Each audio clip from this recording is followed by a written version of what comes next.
नमस्कार, मैं दीपक शर्मा, मेरे यूट्यूब मंच पर आपका स्वागत। दोस्तों, सियासत अक्सर बेरहम होती है।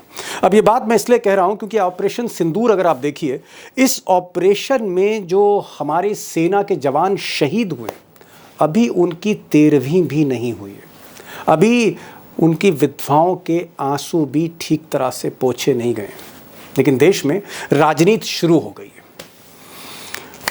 अब इसमें आप किसी पार्टी को शायद दोष नहीं दे सकते, क्योंकि हमारे देश में राजनीति का जो चरित्र है कुछ ऐसा है कि आज की तारीख में भी पार्टी कोई भी हो सत्ता में, देश से ऊपर वोट है, वोट से ऊपर देश नहीं है। अब दोस्तों, अगर मोदी जी की बात करें या फिर इनके चाणक्य अमित शाह की बात करें, तो ये दोनों जो नेता हैं, इनकी तो सियासत ही पूरी तरह से चुनावी गणित को लेकर है। 24 घंटे 24/7 पॉलिटिक्स, और पॉलिटिक्स भी इलेक्शन पॉलिटिक्स। और शायद इसीलिए दिल्ली में एक नया पॉलिटिकल गेम शुरू हो चुका है। अब दोस्तों, ये जो नया पॉलिटिकल गेम दिल्ली में शुरू हुआ है, इसका मकसद सिर्फ और सिर्फ एक है, इंडिया अलायंस जो मुख्य विपक्षी गठबंधन है, इसको डिस्टर्ब करना, इसको कमज़ोर करना। और ऐसा लगता है कि इंडिया अलायंस में जो छोटे छोटे दल हैं, जो छोटी छोटी रीजनल राजनीतिक पार्टियां हैं, जिनके 8 सांसद हैं, 9 सांसद हैं, इन छोटी पार्टियों और कांग्रेस के बीच में कोई कन्फ्यूजन करना, या यूं कह सकते हैं आप कि इन छोटी पार्टियों को कांग्रेस से किनारे कर कर एनडीए में लाने की कोशिश करना। क्योंकि एक बात याद रखिएगा कि मोदी जी आज की तारीख में भी अल्पमत में, उनके पास 240 सांसद हैं, 272 से कम है। इसलिए मोदी जी को छोटी छोटी पार्टियों की ही ज़रूरत है, और इसीलिए गेम खेला जा रहा है। मैं गेम आपको आगे बताऊंगा, पहले असली खबर पे आते हैं कि जो पॉलिटिकल गेम है क्या। अब दोस्तों, खबर यह है कि मोदी जी चाहते थे, मोदी सरकार चाहती है कि ऑपरेशन सिंदूर को लेकर ऑल पार्टी डेलीगेशन, यानी जितनी भी पार्टियां हैं, चाहे वो बीजेपी हो, कांग्रेस हो, समाजवादी पार्टी हो, डीएमके हो, एनसीपी हो, जितनी पार्टियां हैं, इन सब के सांसद और नेता अलग अलग टीमों में दुनिया भर में दौरा करें। अमेरिका जाएं, यूरोप जाएं, सऊदी अरब जाएं, या फिर मलेशिया, इंडोनेशिया जाएं, और ये सारी पार्टियों के एमपी वहाँ जाकर पाकिस्तान का जो आतंकी नेटवर्क है उसके सबूत दुनिया के नेताओं को दें। अब देखा जाए तो आइडिया बुरा नहीं, आइडिया ठीक है, निर्णय भी ठीक है, लेकिन नीयत पे कहीं ना कहीं खोट दिखती है, शक होता है नीयत पर सरकार की। अब दोस्तों, सरकार की नीयत पर इसलिए शक है क्योंकि बीजेपी कहीं ना कहीं गेम खेल रही है। मिसाल के तौर पर आप कांग्रेस का ही एग्जाम्पल ले लीजिए। कांग्रेस में इस वक्त एक तरफ राहुल गांधी और खड़गे हैं, और दूसरी तरफ शशि थरूर बगावत के मूड में। वजह ये डेलीगेशन। एक्चुअली हुआ क्या था कि कल मोदी सरकार ने कांग्रेस को चिट्ठी लिखी थी कि साहब, हम डेलीगेशन में आपके नेता भी भेजना चाहते हैं विदेश, तो आप हमें 3-4 नाम लिख के भेज दीजिए। कांग्रेस ने 3-4 नाम लिख के भेज दिए। उस लिस्ट में शशि थरूर का नाम नहीं था, लेकिन मोदी जी ने क्या किया, या मोदी और शाह ने क्या किया, उन्होंने ये किया कि कांग्रेस की मर्जी के खिलाफ शशि थरूर का ना सिर्फ उस लिस्ट में नाम डाला अपनी तरफ से, बल्कि जो अमेरिका डेलीगेशन जा रहा है उसका हेड बना दिया, उसका कैप्टन बना दिया। अब आप सोचिए, कांग्रेस शशि थरूर का नाम प्रस्तावित नहीं कर रही है अपने एमपी का, और मोदी सरकार शशि थरूर को लेकर जा रही है। ऐसा कभी नहीं हुआ इस देश में। और रिजल्ट क्या है कि आज कांग्रेस के अंदर घमासान ही घमासान है। और उधर शशि थरूर, जब उनसे पूछा गया कि साहब आप कांग्रेस की मर्जी के खिलाफ जा रहे हैं, तब उन्होंने कहा कि संकट की घड़ी है, मैं तो देश के लिए जा रहा हूं। Certainly when the nation needs my services, I am available, and I'm available for my country. To my mind, this has nothing to do with party politics. और सच्चाई यही है कि आज की तारीख में ऑपरेशन सिंदूर को लेकर जो डेलीगेशन बनाया जा रहा है, कांग्रेस की भी किरकिरी हुई, शशि थरूर की भी किरकिरी हुई, और जो कांग्रेस के प्रवक्ता हैं उनको समझ नहीं आ रहा कि जब सवाल किए जा रहे हैं मीडिया से तो बोले क्या। कहीं ना कहीं एम्बेरसमेंट सबके लिए। और शायद इसीलिए जब जयराम रमेश, जो मुख्य प्रवक्ता हैं, यानी आप कह सकते हैं सबसे बड़े नेता हैं उनकी पब्लिसिटी टीम के, उनसे जब पूछा गया कि भाई थरूर का नाम नहीं आपने भेजा, लेकिन मोदी जी ने आपकी मर्जी के खिलाफ आपके एमपी को डेलीगेशन का हेड बना दिया है, तो जयराम रमेश साहब क्या बोलते हैं? उनके पास बोलने का कुछ शब्द नहीं। और वैसे भी एक जवाब में उन्होंने पहले कहा था, जब शशि थरूर बोलते हैं तो वो कांग्रेस की राय नहीं होती। यानी शशि थरूर की जो सोच है, कांग्रेस की जो सोच है, वो अलग है। तो क्या जल्दबाजी की थरूर साहब ने ऐसा स्टेटमेंट कहकर? वो उनकी राय है। जब थरूर साहब बोलते हैं वो पार्टी की राय नहीं होती है। अब दोस्तों, बात सिर्फ शशि थरूर पर खत्म नहीं हुई, बात अभी और आगे बढ़ गई।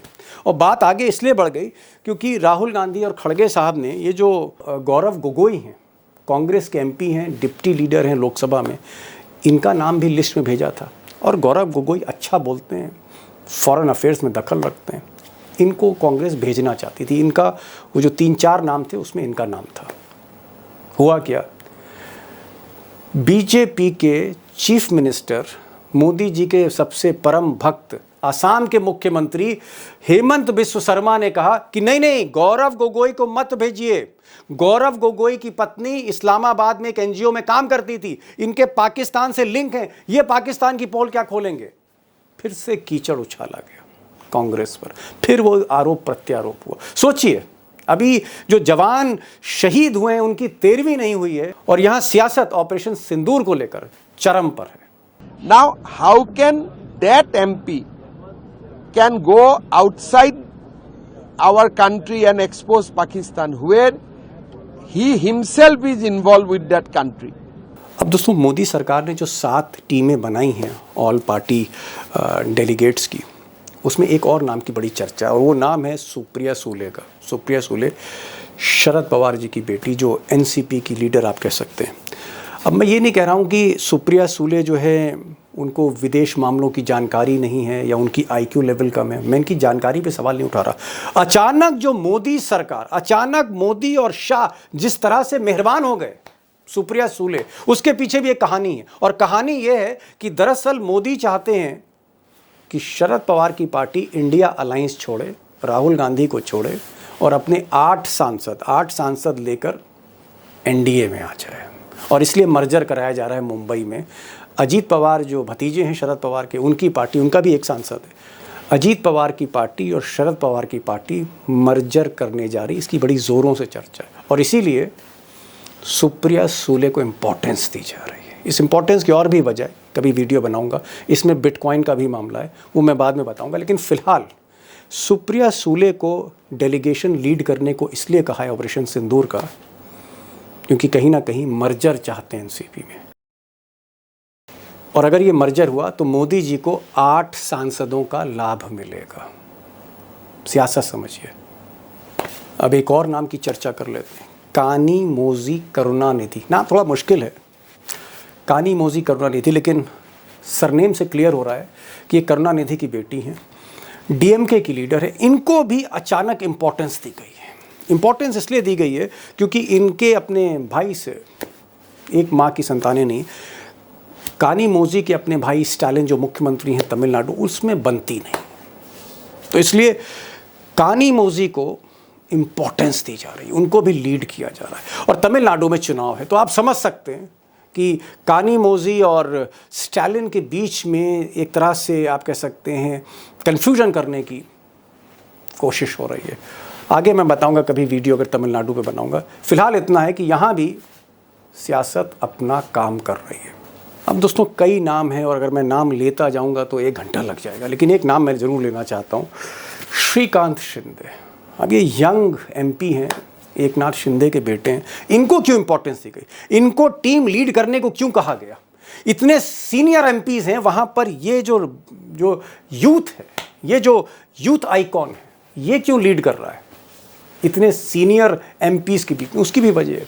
वजह यह है कि इनके जो पिताजी हैं, जो पहले मुख्यमंत्री थे, बाद में मुख्यमंत्री से हटा के उनको उप मुख्यमंत्री बना दिया गया, एकनाथ शिंदे। एकनाथ शिंदे की फडणवीस से बन नहीं रही, एकनाथ शिंदे की अजीत पवार से बन नहीं रही। एकनाथ शिंदे परेशान हैं, डिस्टर्ब हैं।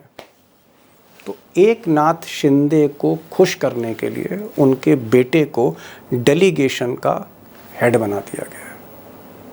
सियासत का स्तर देखिए, बस मैं सिर्फ ये चाहता हूँ। अब दोस्तों जो सबसे बड़ा सवाल है, सबसे बड़ा सवाल यह है कि मोदी जी ने कहा कि संकट की घड़ी इसलिए क्योंकि भारत और पाकिस्तान युद्ध के कगार पे खड़े थे। पाकिस्तान ने हमारे पहलगांव में हमला कराया, हमारे निर्दोष नागरिकों की निर्मम हत्याएं की, दुनिया ने देखा।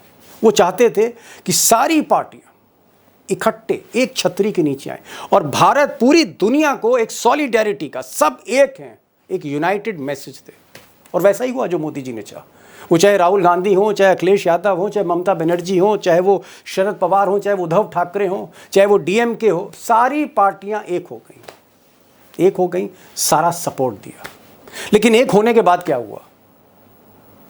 फिर सियासत शुरू हो गई, वो सियासत जिसका मैंने ट्रेलर आपको दिखाया। और मुझे लगता है मैं बहुत ज़्यादा डिटेल में आज नहीं जाना चाहता, क्योंकि कहानी आपको धीरे धीरे समझ आ रही है, हर परते मैं खोल रहा हूँ।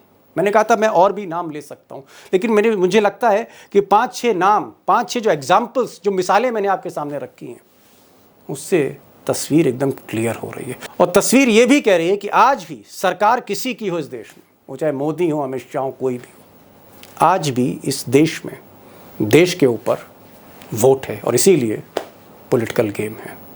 अब दोस्तों आज का वीडियो था और मैं चाहूँगा कि इस पर आप कमेंट, अपनी प्रतिक्रिया ज़रूर करें। ये वीडियो आपको अच्छा लगा तो क्यों लगा, और अच्छा नहीं लगा तो क्या कमियां रह गई, आगे की वीडियो में मुझे मदद मिलेगी। और अगर आपने इस चैनल को सब्सक्राइब नहीं किया तो प्लीज़ इसको सब्सक्राइब करिए, दोस्तों से भी कहिए सब्सक्राइब करिए, और अगर वक्त हो तो लाइक भी कर दीजिए। फिर मिलते हैं एक नए वीडियो के साथ, तब तक के लिए नमस्कार।